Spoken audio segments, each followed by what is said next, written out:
Hello दोस्तों, मेरा नाम है फैजान और आज मैं आप सभी को ये सिखाने वाला हूँ कि माइक्रोन ग्लोबल पर रजिस्टर कैसे करते हैं। तो सबसे पहले आपको माइक्रोन ग्लोबल का रजिस्टर लिंक ले लेना है उस व्यक्ति से जिसके साथ आप काम करना चाहते हो, जिसके साथ आप निवेश करना चाहते हो, जिसके साथ आप अपनी भविष्य की योजनाएं बनाना चाहते हो, जिस पर आप भरोसा करते हो।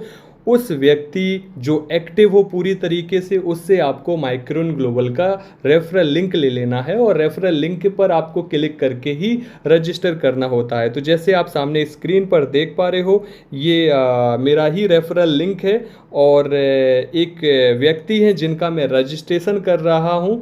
तो यहाँ पर हम आपको उनके ज़रिए ये सिखा देंगे आपको, ताकि आप खुद से अपना रजिस्ट्रेशन कर सकें। तो सबसे पहले आपको क्या करना है, आपको जो लिंक है उस पर क्लिक कर देना है। जैसे कि मैं यहाँ पर लिंक पर क्लिक कर रहा हूँ।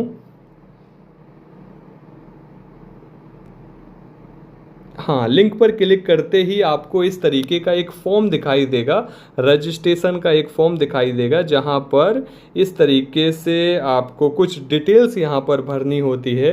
तो फर्स्ट में है यूजर नेम। तो फॉर एग्जाम्पल यूजर नेम यहाँ पर हमें क्या लिखना होगा, यूजर नेम फॉर एग्जाम्पल मेरा नाम फैजान है, तो अगर मैं अपना रजिस्ट्रेशन करूँगा तो मैं लिख सकता हूँ फैजान खान या फिर फैजान 123। अब अगर मैं फैजान खान लिख रहा हूँ तो हो सकता फैजान खान किसी और ने लिख चुका हुआ हो, तो वहाँ पर नहीं आएगा, है ना, वहाँ पर वो नहीं लेगा। तो हमें यूज़र नेम कुछ यूनिक बनाना होता है। तो फिर फॉर एग्जांपल फैजान 786, या आप अपने नाम के आगे कुछ भी लिख सकते हो, लगा सकते हो।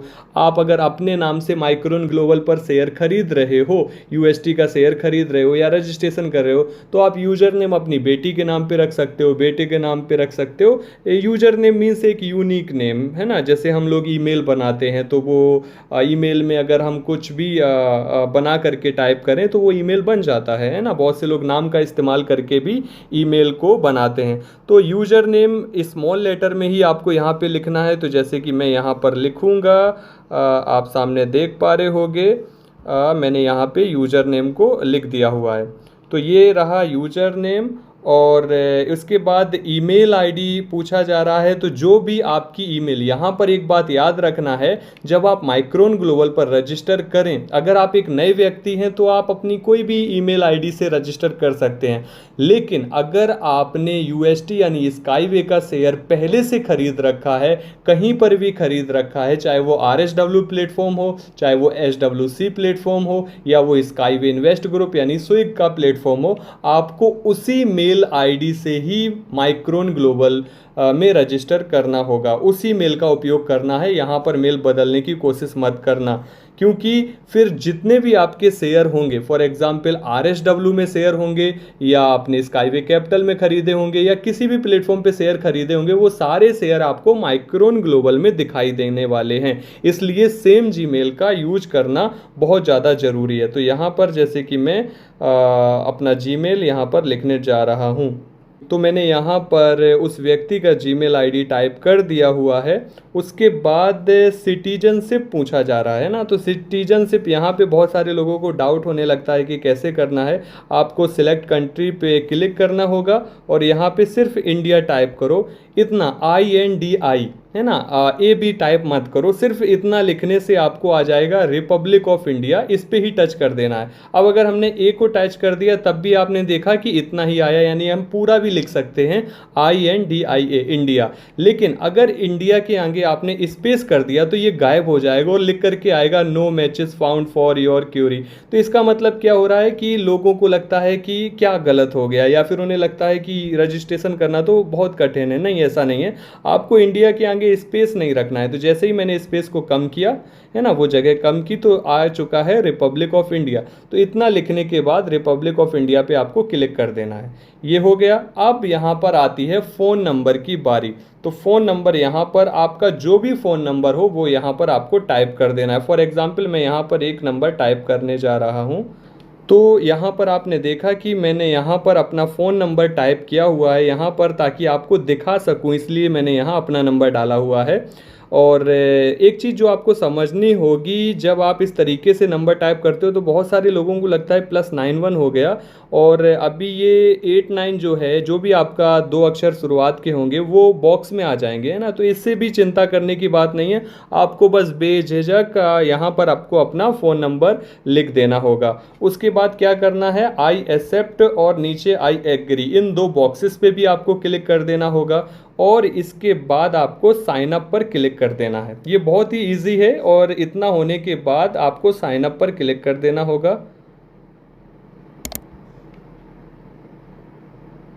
साइन अप पर क्लिक करते ही आपको इस तरीके से चेक योर ईमेल दिखेगा, चेक योर ईमेल, है ना। तो यहाँ पर कंपनी की तरफ से, माइक्रोन ग्लोबल की तरफ से आपकी जीमेल पर एक मैसेज गया होगा, वहाँ पर अब आपको पासवर्ड बनाने की बारी होगी। ये हो गया रजिस्ट्रेशन का फॉर्म, है ना।